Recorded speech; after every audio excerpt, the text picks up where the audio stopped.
नमस्कार। भवन जलापूर्ति आंतरिक। आज हम भवन जलापूर्ति हेतु प्रयोग में लाई जाने वाली सामग्री एवं विधि की चर्चा करेंगे। प्रयोग में लाई जाने वाली पाइप। निम्न प्रकार के पाइप जल आपूर्ति के प्रयोग में लाए जाते हैं। Galvanised iron pipes. पाइप भारतीय मानक IS 1239 और IS 4736 के अनुरूप होने चाहिए। PE-AL-PE pipes. यह बहुपरत पाइप होते हैं जिसमें परत धातु एल्यूमीनियम एवं पॉलीइथाइलीन की होते हैं, अर्थात धातु के पाइप पॉलीथीन कोटिंग द्वारा आंतरिक एवं बाहरी दोनों ओर से चिपकने वाले होते हैं। यह भारतीय मानक IS 15450 के अनुरूप होने चाहिए। Polypropylene random copolymer pipes PPR pipe. Pipe भारतीय मानक IS 15801 के अनुरूप होने चाहिए। Chlorinated polyvinyl chloride pipes CPVC pipes. Pipe भारतीय मानक IS 15778 के अनुरूप होने चाहिए। Stainless steel SS pipes. Pipe grade 316L IS 6911 2017 के अनुरूप होने चाहिए। प्रयोग में लाए जाने वाली अन्य सामग्री एवं फिटिंग्स। मुख्यतः हम CPVC पाइप्स एवं GI पाइप फिटिंग की चर्चा करेंगे। बाल वाल्व। ये पीतल एवं गन मेटल से बने होते हैं। इनकी माप 15 millimetre, 20 millimetre, 25 millimetre, 32 millimetre, 40 millimetre एवं 50 मिलीमीटर होती है। ये दो प्रकार के होते हैं, उच्च दबाव एवं निम्न दबाव वाले वाल्व। Angle valve. यह धातु के बने होते हैं। इन पर निकिल की पॉलिश होती है और वजन के आधार पर गुणवत्ता निर्धारित की जाती है। Air valve. इस वाल्व का प्रयोग पाइपलाइन से हवा निकालने के लिए किया जाता है। Non return valve. इस वाल्व का प्रयोग पानी की वापसी को रोकने के लिए किया जाता है, जिससे पानी का बहाव एक ही दिशा में हो। सॉकेट। इसका प्रयोग पाइपों को जोड़ने के लिए किया जाता है। क्रॉस। इस फिटिंग का प्रयोग चार पाइप को 90 डिग्री पर जोड़ने हेतु किया जाता है। T एवं Y। इस फिटिंग का प्रयोग तीन पाइप को 90 डिग्री पर जोड़ने हेतु किया जाता है।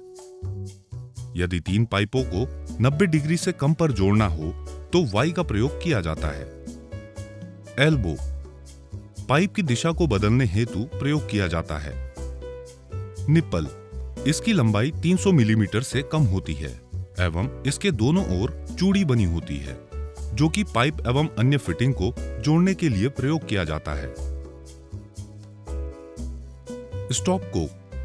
पानी की आपूर्ति को नियंत्रित करने के लिए किया जाता है एवं मरम्मत आदि हेतु पानी बंद करने के लिए प्रयोग किया जाता है। यूनियन।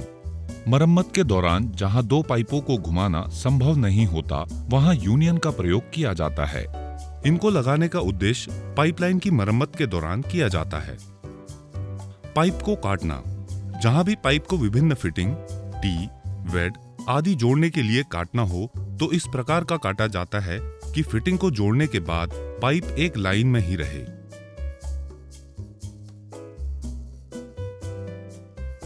पाइप एवं सामग्री का चयन पानी आपूर्ति के आधार पर किया जाएगा और सभी पाइप तथा उनकी फिटिंग्स को एक लाइसेंस प्राप्त प्लम्बर द्वारा ही किया जाएगा।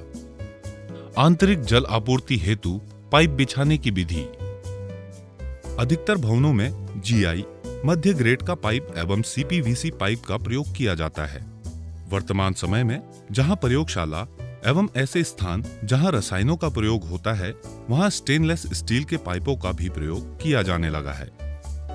पाइप एवं फिटिंग को दीवार, छत की सतह पर लगाया जाता है। खुले पाइप को दीवार की सतह से 1.5 सेंटीमीटर की दूरी पर लगाया जाना चाहिए।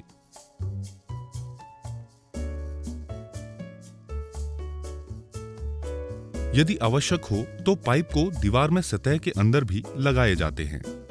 अंदर लगाए जाने वाले पाइप पर जंगरोधी विटुमन पेंट की कोटिंग करना आवश्यक होता है। पाइप को क्षैतिज एवं ऊर्ध्वाधर ही लगाना चाहिए। पाइप बेड क्लैंप से इस प्रकार लगाने चाहिए कि पाइप पूरी तरह फिक्स रहे। क्लैंप की दूरी कम से कम रखनी चाहिए। क्लैंप की दूरी निम्न तालिका के अनुसार होनी चाहिए। क्लैंप को फिटिंग के पास कम से कम दूरी पर लगाना चाहिए। क्लैंप को ईंट की चिनाई में सीमेंट मसाले 1:3, 1 सीमेंट 3 कोर्स सैंड से बंद करना चाहिए। दीवार में झिरी काटना। जितना संभव हो दीवार में झिरी ऊर्ध्वाधर ही काटनी चाहिए। क्षैतिज झिरी को जहां तक हो सके नहीं काटना चाहिए। झिरी की गहराई दीवार की मोटाई के 1/3 से 1/6 से अधिक नहीं होनी चाहिए। झिरियों की आपस में दूरी 2 मीटर से कम नहीं होनी चाहिए। झिरी को बीम एवं लिंटल की वियरिंग से दूर रखना चाहिए। आधी ईंट मोटी दीवार जो कि भार ले रही हो उसमें झिरी नहीं काटनी चाहिए। झिरी को भरना। झिरी के अंदर पाइप को लगाने के बाद झिरी को cement concrete 1:3:6, 1 cement 3 coarse sand 6-20 millimetre coarse aggregate या सीमेंट मसाला 1:4, 1 सीमेंट 4 कोर्स सैंड से दीवार की सतह तक भरना चाहिए एवं कंक्रीट की सतह को ब्रश से रगड़ देना चाहिए जिससे कि प्लास्टर दीवार पर आसानी से चिपक सके।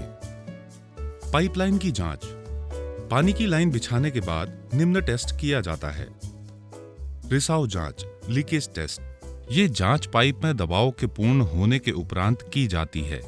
इस जांच में पानी का दबाव निर्धारित होता है जो कि अथॉरिटी द्वारा 2 घंटे के समय में निर्धारित प्रेशर पर यह चेक किया जाएगा।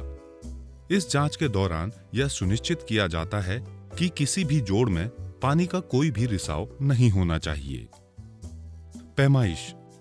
पाइप की पैमाइश लंबाई में सेंटीमीटर की शुद्धता तक मापी जाती है जिसमें के पाइप एवं फिटिंग्स जैसे bend, T, elbow, cross, nipple, nut bolt आदि सभी सम्मिलित होते हैं, परंतु पीतल, गन मेटल की टोंटी, यूनियन सम्मिलित नहीं होते हैं। सभी पाइप एवं फिटिंग्स इनके व्यास के आधार पर होती है। दरों में मजदूरी, सामग्री की कीमत एवं कार्य को करने के दौरान की जाने वाली सभी गतिविधियां सम्मिलित हैं। इसी के साथ साथ यूनियन, दीवार, फर्श में छेद करना, काटना एवं पुनः ठीक करना भी शामिल होता है। यदि पाइपों को दीवार के अंदर लगाया गया है तो दीवार में झिरी काटना, छेद करना तथा दीवार को पुनः ठीक करना शामिल नहीं होता। इसका भुगतान अलग से किया जाता है। आंतरिक जलापूर्ति की और अधिक जानकारी हेतु केंद्रीय लोक निर्माण विभाग के विनिर्देश खंड 2 के अध्याय 18 सन 2019 का अवलोकन किया जा सकता है। धन्यवाद।